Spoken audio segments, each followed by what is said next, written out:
Hello friends, good afternoon. देखिएगा class 12 में जो फिजिक्स में आपके इलेक्ट्रॉनिक्स है,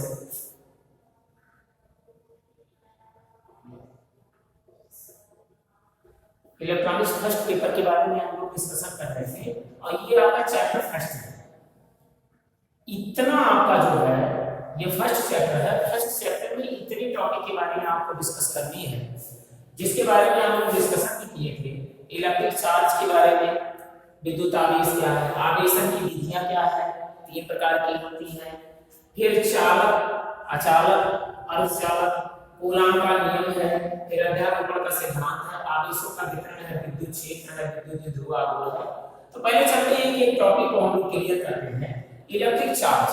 इलेक्ट्रिक चार्ज पर जो क्वांटम सिद्धांत, क्वांटम नंबर पे जो है एक न्यूमेरिकल दिया था। अब क्वांटम नंबर पे यही फार्मूला होता है Q = प्लस n if जहां E = 1.6 × 10⁻⁹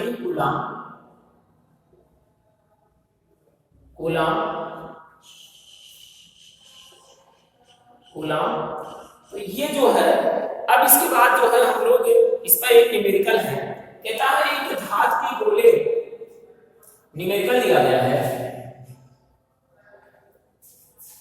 न्यूमेरिकल, इस पे बेस न्यूमेरिकल है, फर्स्ट न्यूमेरिकल है। एक धातु के गोले पर, एक धातु के गोले पर 2.0 × 10⁻⁹ कूलाम ऋणावेश उपस्थित है। ऋणावेश उपस्थित है।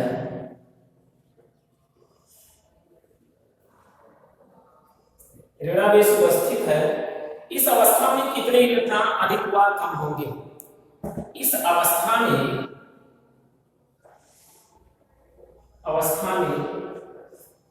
कितने इलेक्ट्रॉन कम अथवा अधिक होंगे? बस तो देखिएगा ये जो फार्मूला है ये इसी फार्मूले में है, Q = यानी तो Q n कहता है कि एक धातु के गोले पर 2.0 × 10⁻⁹ ऋणावेश उपस्थित है। तो कूलाम है, Q की वैल्यू कितनी दी गई है?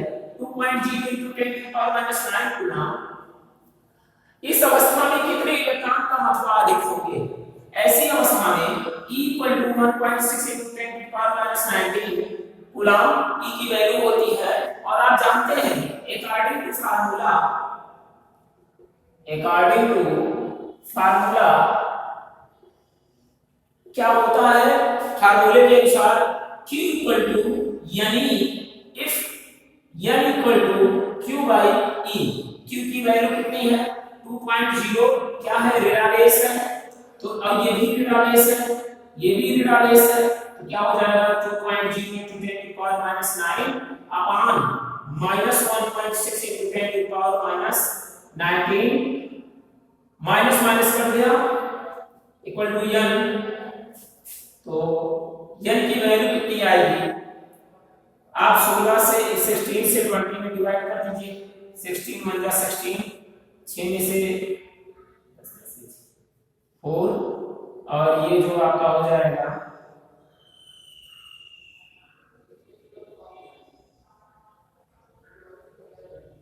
ये आएगा 1.25 × 10⁻10 इक्वल टू n। तो ये आएगा इलेक्ट्रॉनों की जो संख्या पूरी आती, ये 1.25 × 10⁻10 इलेक्ट्रॉन आपके आएंगे। फिर से देखिएगा, एक धातु के गोले पर 2.0 × 10⁻⁹ इलेक्ट्रॉन उपस्थित हैं। इस अवस्था में कितने इलेक्ट्रॉन कम अथवा अधिक होंगे? आप जानते हैं कि क्योंकि ऋणावेश दिया गया है और ऋणावेश में क्या कहता है कि एक धातु के गोले पर 2.0, मान लीजिए कोई मेटल है और इस पर जो आवेश है, चार्ज जो है, Q का मान जो है माइनस कितना दिया है? 2.0 × 10⁻⁹ दिया है। तो वही एक धातु का गोला है जिस पर आवेश -2.0 × 10⁻⁹ और E की वैल्यू -1.6 × 10⁻⁻19 होता है। According to formula Q equal to यानी तो ये इक्वल टू Q वाली तो Q की वैल्यू -2.0 × 10⁻⁹ और E की वैल्यू 1.6 × 10⁻⁹ क्या हो जाएगा, इससे आप डिवाइड करेंगे 1.15 इलेक्ट्रॉनों की संख्या आपकी इतनी आएगी। तो ये आपका होता है। इसी पे एक और न्यूमेरिकल है, उसको आप लोग देखिएगा, सॉल्व कर लिया जाए उसको भी। फिर देखिएगा ये तो इस पर है, पहली है कंडीशन जो इलेक्ट्रिक चार्ज है और जो क्या है क्वांटाइजेशन आवेशों का क्वांटीकरण, इस पर ये न्यूमेरिकल सारे के सारे यही लगते हैं। ठीक है, एक न्यूमेरिकल और दिया है, मान लीजिए कि यहां अगर किसी बच्चे को कोई प्रॉब्लम होगी तो प्लीज आप लोग जो है फिर से पूछ लीजिएगा। देखिएगा सेकेंड न्यूमेरिकल क्या कहता है,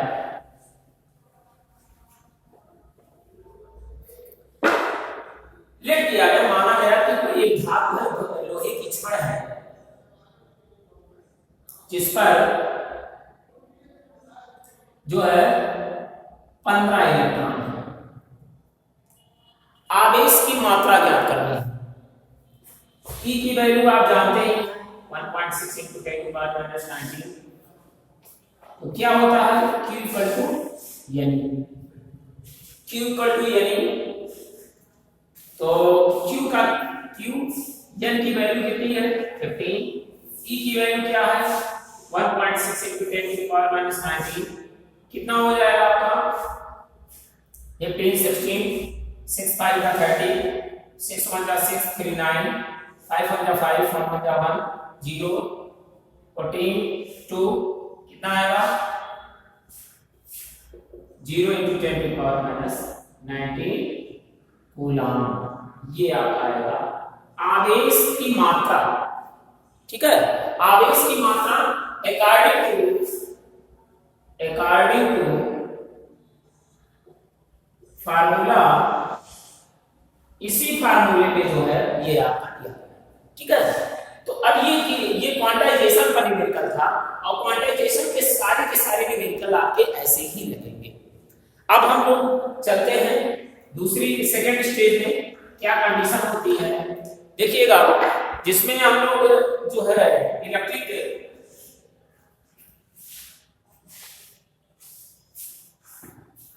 Q equal to I × T। ये क्या है, ये क्वांटीकरण के रूप में था आवेश, और ये है आवेशों के रूप में, यह भी लेकर है ये धारा के रूप में। तो unit of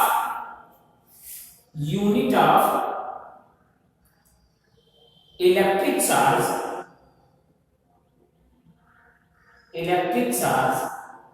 unit of electric charge आवेश का मात्रक।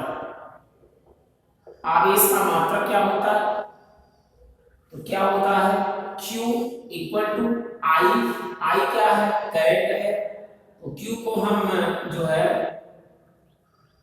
आवेश कहते हैं। Q इक्वल टू I है आपकी करंट और T है आपका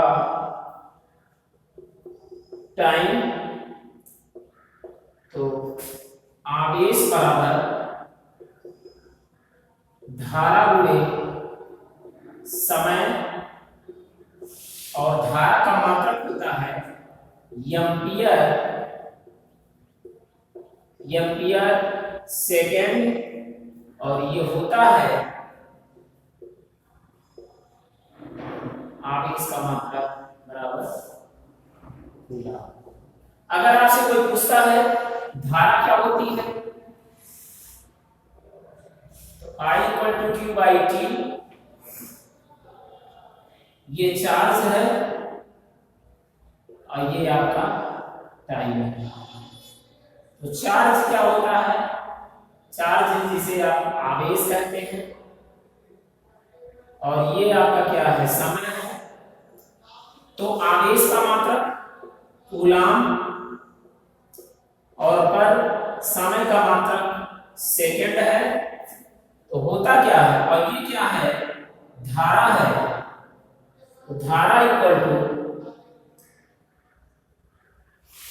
कूलाम आवेश बटे समय, धारा का मात्रा क्या होता है, implies that 1 ampere equal to 1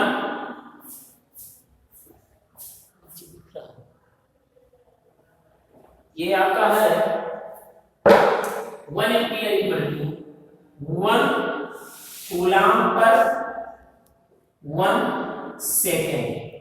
अगर आपको कोई पूछता है, अभी इसके पहले जो आप क्यू की वैल्यू फाइंड किए थे, ये जो आवेश था ये क्वांटिकरण के रूप में था, इसमें आप न्यूमेरिकल भी सॉल्व किए। ये जो आवेश है ये धारा के रिस्पेक्ट में है, और ये क्या है, Q equal to I to T होता है, यूनिट ऑफ इलेक्ट्रिक चार्ज। आवेशों का मात्रक Q equal to I into T। I क्या है, करंट है, T क्या है, टाइम है। आवेश Q को चार्ज कहते हैं, आवेश होता है, और ये जो आपकी होती है धारा बड़े समय, धारा का मात्रक जो होता है वो एम्पियर होता है, और समय का मात्रक सेकेंड होता है। तो आवेश बराबर क्या होता है, कूलाम। तो आवेश का मात्रक क्या है, coulomb, unit of electric charge. ठीक इसी के अकॉर्डिंग जो है आप करंट पूछा जाता है, I equal to Q by T। Q को क्या कहते हैं, चार्ज, T को टाइम, आवेश बटे समय, आवेश का मात्रक कूलाम सेकेंड। तो 1 एम्पियर इक्वल टू 1 कूलाम पर 1 सेकेंड है। अब देखिएगा इसकी कुछ और भी कुछ वैल्यूएं होती हैं, उन वैल्यूओं को समझ लीजिएगा क्या होती है। 1 कूलाम इक्वल टू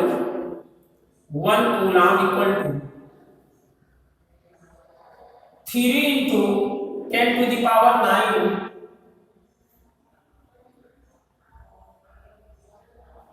और 1 faraday equal to 1 farad equal to 9650 coulomb. अगला है 1 माइक्रो कूलाम बराबर म्यूसी 10 to the power -6 coulomb. 1 nano coulomb बराबर 10 टू द पावर -9 कूलाम। तो ये वैल्यू आप जान रहिएगा। 1 कूलाम बराबर क्या होता है, 3 into 10 to the power 9 ESU, और ये आपका क्या है, 1 फैराडे बराबर, 1 फैराडे का जो मान होता है 9650 कूलाम, और जो 1 माइक्रो कूलाम की जो वैल्यू होती है 10 टू द पावर -6 कूलाम, और जो 1 नैनो कूलाम की जो वैल्यू होती है वो 10 टू द पावर -9 कूलाम। आगे इसकी वैल्यू हम लोग पुट करेंगे, कहीं इसकी वैल्यू दे देती है, क्या देता है कि अगर मान लीजिए +4 माइक्रोफैरेड की भी एक वैल्यू होती है 1 माइक्रोफैरेड, ये होता है आपका 10 to the power -6 farad 1 microfarad बराबर। तो ये इतनी वैल्यू आप क्लियर इसको जाने दीजिएगा, ये वैल्यू आगे पुट की जाती है। नेक्स्ट हम लोग चलते हैं, नेक्स्ट न्यूमेरिकल क्या दिया गया है,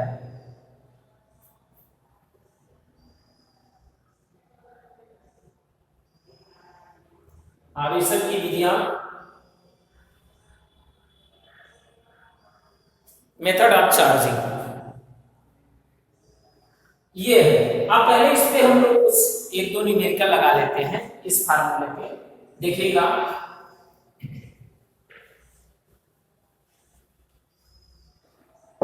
क्या है, इसी चीज को अभी हम लोग क्लियर कर रहे हैं।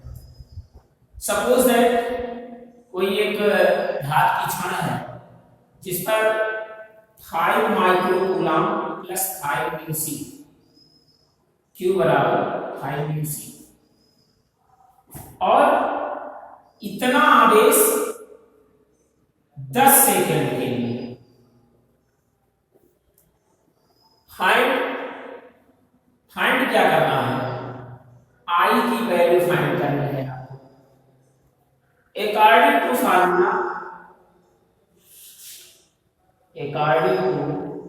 फार्मूला।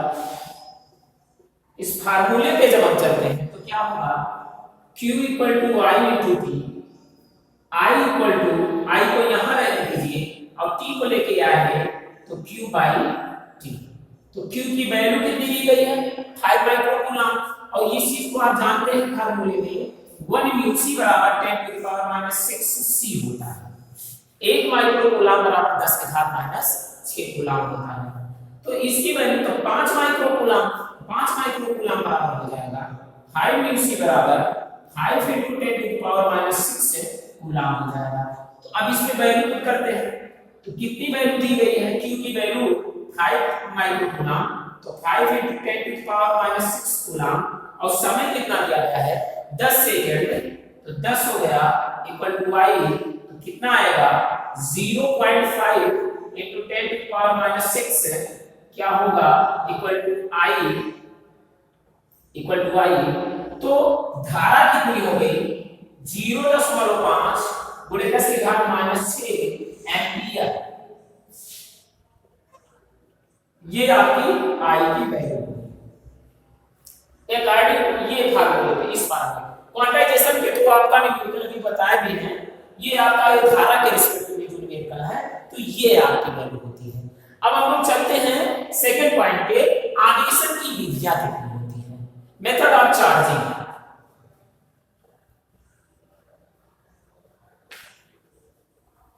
मेथड ऑफ चार्जिंग जो कि आपको बताया भी गया है, ये आपकी है method of charging,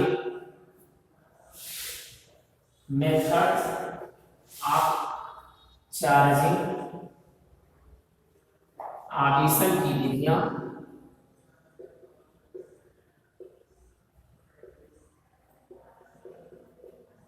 There are 3 type of method of charging. There are 3 type of method of charging. First क्या है, कंडक्शन मेथड,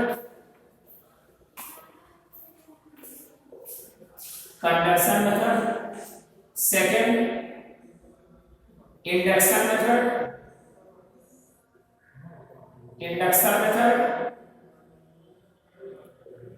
और थर्ड जो आपका है फ्रैक्शन मेथड।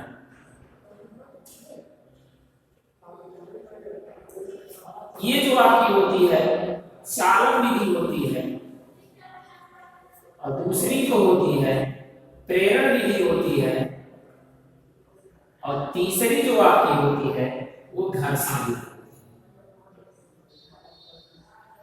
तो चार्जिंग की निम्नलिखित 3 विधियां होती हैं। पहली आपकी होती है चालन विधि, दूसरी आपकी होती है प्रेरण विधि, और तीसरी आपकी होती है घर्षण विधि। तो ये क्या होता है,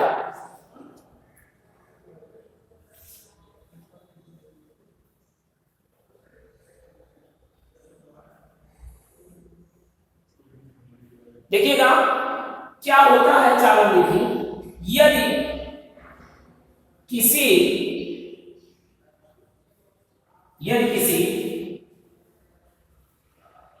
आवेशित चालक को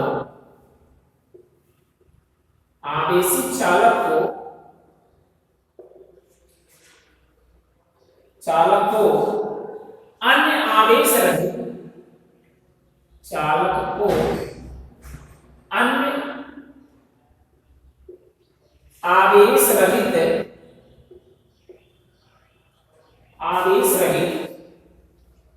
चालक पर उसी आवेश रहित चालक से स्पर्श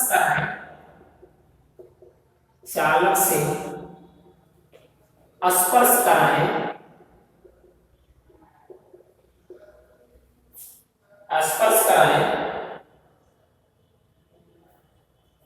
तो आवेश रहित चालक पर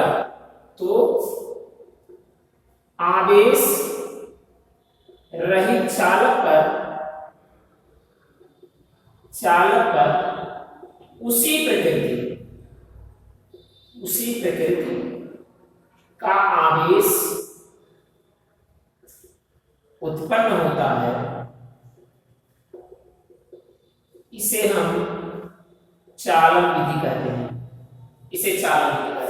ये आपकी चालन होती है कि यदि किसी आवेशित चालक पर किसी यदि कोई आवेशित चालक अन्य आवेश चालक से स्पर्श कराए आवेश रहित चालक से, तो आवेश रहित चालक पर उसी प्रतीक का जो पहले पर था, मान लेते हैं कि कोई एक कंडक्टर है, चालक है, जिस पर अगर पॉजिटिव चार्ज हो, कोई धनावेशित हो या ऋणावेशित हो, कोई भी हो, और एक आवेश रहित चालक से स्पर्श करा दिया जाए, दोनों को ऐसे जैसे मान लीजिए ये एक आवेशित चालक है, ये आवेश रहित चालक है, दोनों को एक दूसरे से स्पर्श करा दिया, तो इस पर जो आवेश होगा अगर ये पॉजिटिव होगा और इस पर तब क्या होगा, दोनों को स्पर्श कराकर क्या किया जाए, अब स्पर्श कराएं तो आवेश रहित चालक पर, तो ये जो आवेश रहित चालक है इस पर भी इसी प्रकृति का आवेश, इस पर जो आवेश था अगर प्लस था तो इस पर भी प्लस होगा, अगर इस पर माइनस है तो इस पर भी माइनस होगा। ये चीज आपकी होती है, जिसे हम क्या कहते हैं, कंडक्शन मेथड, जिसे हम चालन विधि कहते हैं। नेक्स्ट आता है इंडक्शन मेथड। इंडक्शन मेथड क्या होता है,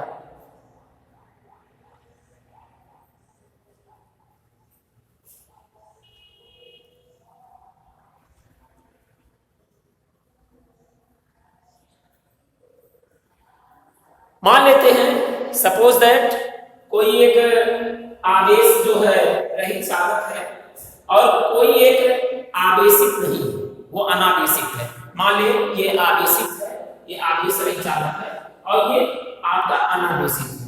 दोनों को अगर एक दूसरे से स्पर्श कराकर, जैसे मान लेते हैं कि ये देख लीजिए कि एक आवेशित को निकट रखने पर अनावेशित वस्तु के निकटतम पृष्ठ पर विपरीत प्रकार का, जैसे मान लीजिए ये आवेशित है और ये अनावेशित है, इस पर अगर प्लस होगा तो इस पर क्या होगा, माइनस होगा, विपरीत प्रकार का आवेश होगा। इसे हम क्या कहते हैं, इंडक्शन मेथड। माना गया कोई एक ऑब्जेक्ट है, फर्स्ट ऑब्जेक्ट है,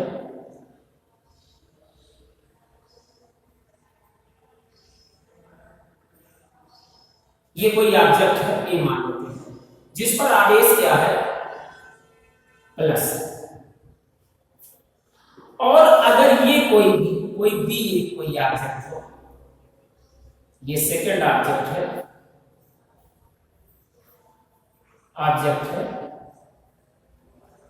इस पर अब ये नहीं पता है, ये अनावेशित है, ये आवेशित है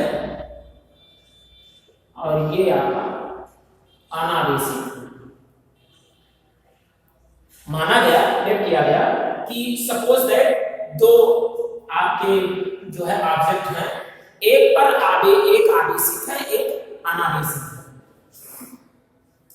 इन दोनों, ये आवेशित और ये अनावेशित, इन दोनों को एक दूसरे से जब स्पर्श कराएंगे तो इस पर अगर ये प्लस चार्ज होगा तो इस पर क्या होगा, माइनस चार्ज होगा। अगर ये माइनस चार्ज होगा तो इस पर प्लस चार्ज होगा। मतलब एक दूसरे की विपरीत काम करने की जो घटना होती है, it is called induction method, जिसे हम क्या कहते हैं, प्रेरण विधि कहते हैं। तो ये प्लस है तो ये क्या होगा, माइनस। ये जो घटना आपकी होती है, ये जो घटना आपकी होती है, इसे हम क्या कहते हैं, प्रेरण विधि कहते हैं। ये आपकी प्रेरण विधि होती है कि एक ये ऐसे है, एक ऑब्जेक्ट के लिए है, ये आवेशित है, ये अनावेशित है, और दोनों को एक दूसरे से पास लाया जाए तो इस पर अगर धनावेश होगा तो इस पर क्या हो जाएगा, ऋणावेश हो जाएगा। ऐसी घटना जो आपकी होती है उसे हम क्या कहते हैं, जो है इंडक्शन मेथड। तीसरा आपका होता है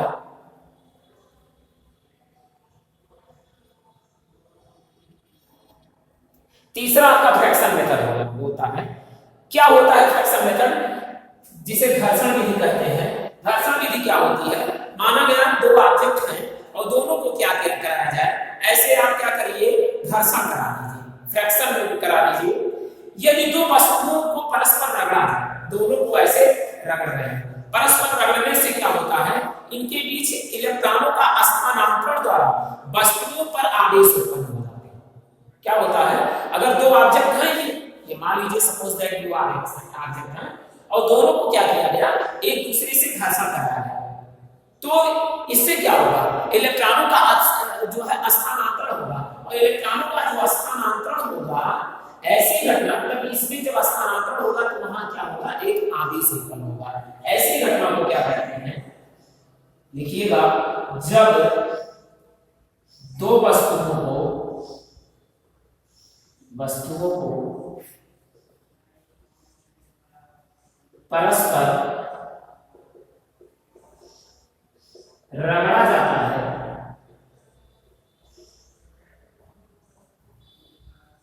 तो इलेक्ट्रॉनों का स्थानांतरण होता है, जिससे वस्तुओं पर आवेश उत्पन्न होते हैं।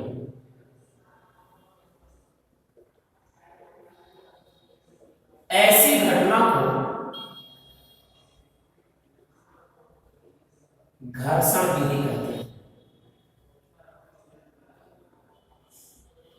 ये ठीक है कि अगर दो वस्तुओं को परस्पर रगड़ा जाए, और ये देखिए दो ऑब्जेक्ट हैं और इन दोनों को परस्पर रगड़ा जा रहा है, तो यहाँ क्या होगा, यहाँ से इलेक्ट्रॉनों का स्थानांतरण होगा, और इलेक्ट्रॉनों का जो स्थानांतरण जब होगा तो उसमें क्या होंगे, आवेशों का उत्पादन होगा।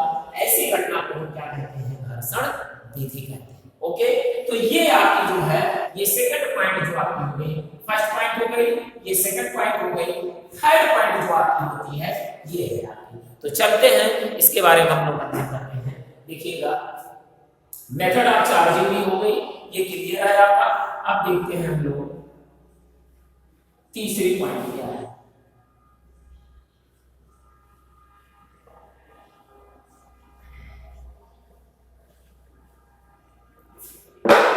तीसरी पॉइंट जो आपकी होती है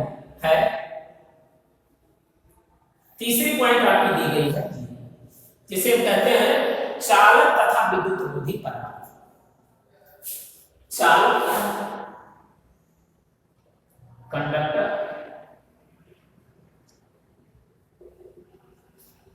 आप जानते हैं चालक के बारे में, क्लास 10th में आप लोग थोड़ा बहुत इसके बारे में बेसिक कॉन्सेप्ट क्लियर किए होंगे कि ऐसी वस्तुएं जिसमें आवेशों का प्रवाह सुगमता से किया जा सके, उसे हम क्या कहते हैं, चालक कहते हैं। ऐसी वस्तुएं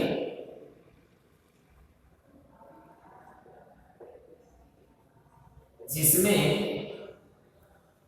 आवेशों का प्रवाह आसानी से या सुगमता से किया जा सके, उसे चालक कहते हैं। जैसे लोहा, तांबा, एल्युमिनियम,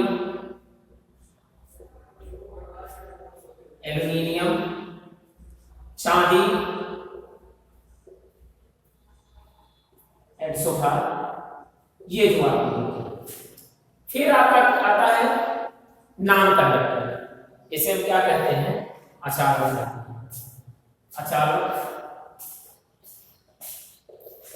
नॉन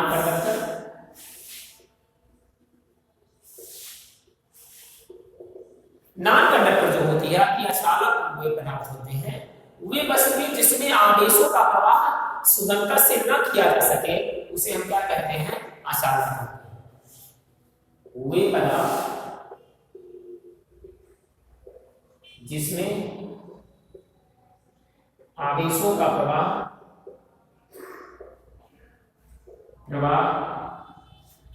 आसानी से ना किया जा सके, उसे अचालक कहते हैं। जैसे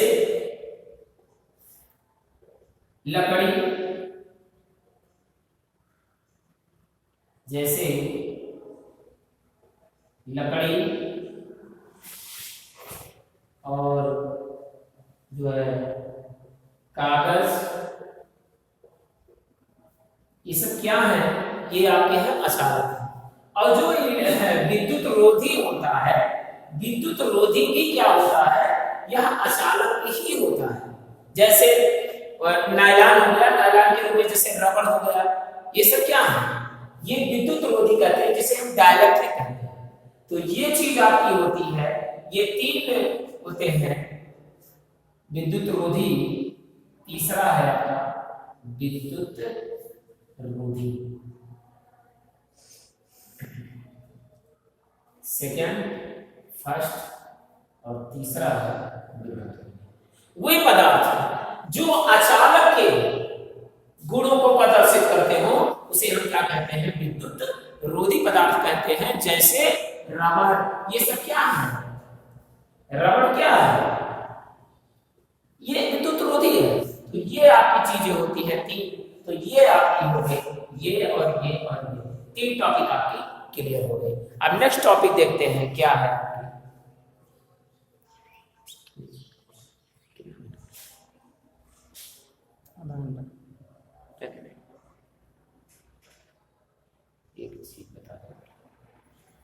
देखिएगा, इसके बाद आपका एक आता है विद्युतदर्शी। जैसे हर चीजों को जो है एक ऑपरेटर्स होते हैं सारी चीजों के जो है मापन के लिए, वैसे क्या हो गया? चार्ज के मापन के लिए इलेक्ट्रोस्कोप की आवश्यकता पड़ी। इलेक्ट्रोस्कोप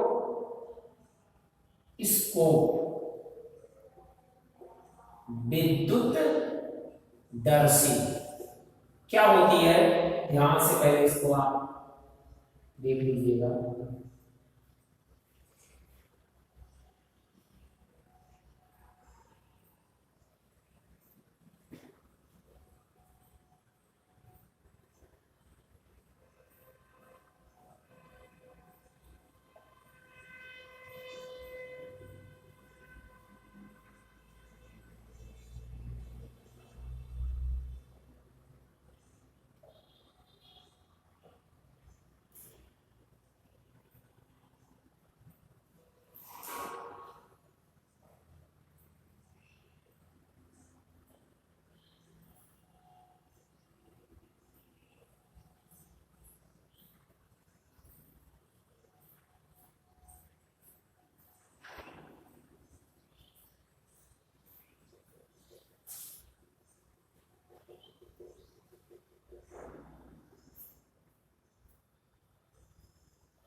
सरल पत्र,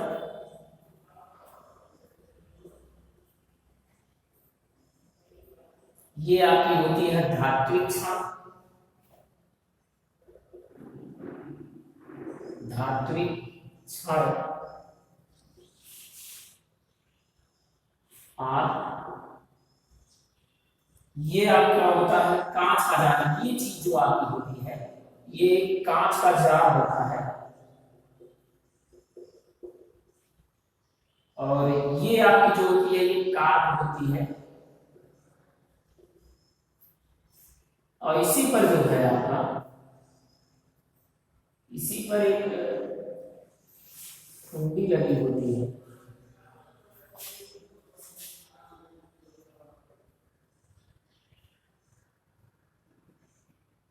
जिस पर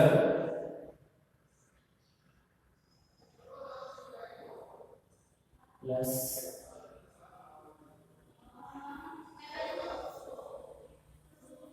ये जो आपकी होती है ये धात्विक घुंडी होती है।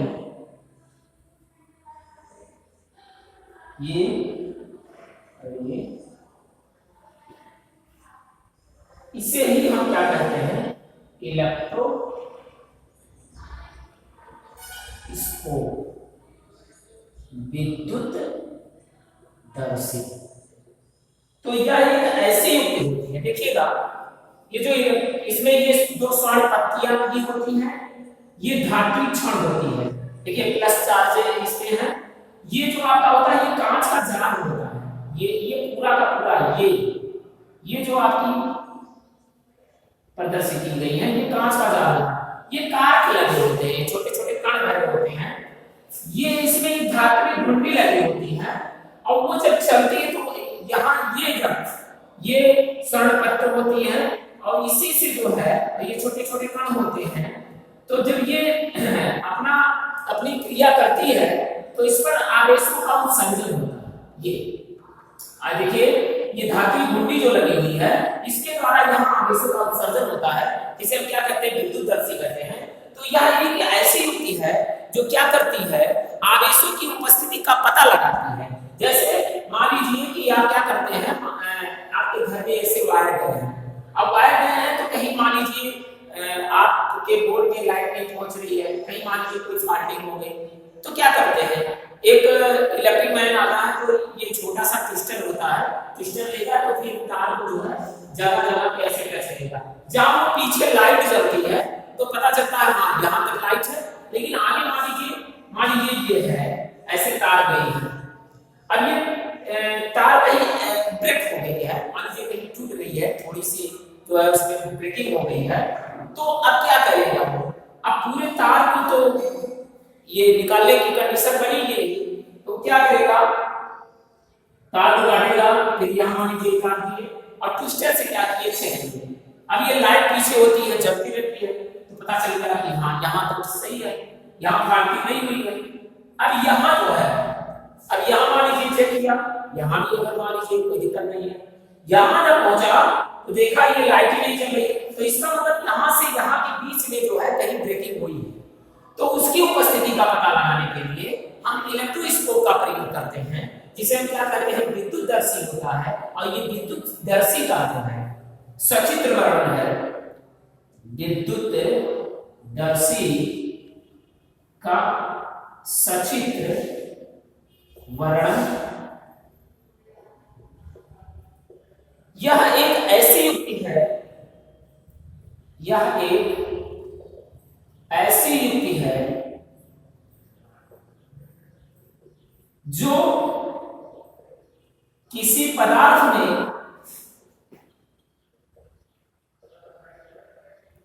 आवेशों की